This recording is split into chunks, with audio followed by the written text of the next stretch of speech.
Hi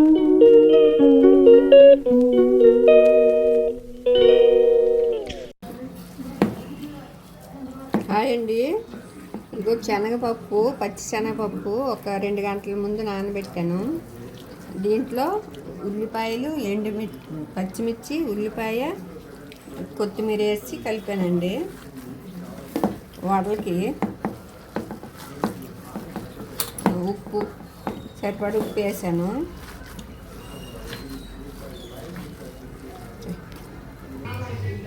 ఇదిగండి oil వేసాను.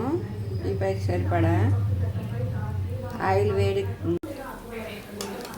ఇదిగండి ఆయిల్ వేడెక్కింది.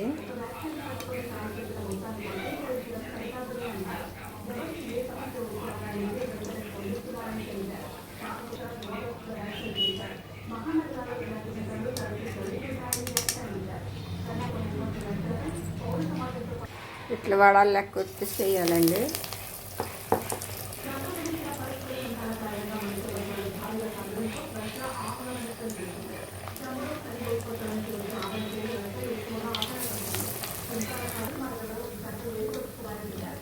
ఇదిగండి ఇట్లా ఎర్రగా ఆగాలి.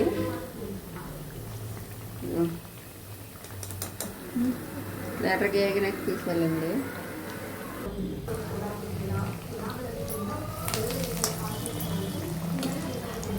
ఇదిగండి మసాలా వడ రెడీ అయిపోయింది. ఎంతో టేస్టీగా ఉంటుంది శనగపప్పుతో. మీకు కానీ ఈ వీడియో నచ్చినట్టయితే లైక్ చేయండి, షేర్ చేయండి, ప్లీజ్ సబ్స్క్రైబ్ చేసుకోండి. Thank you.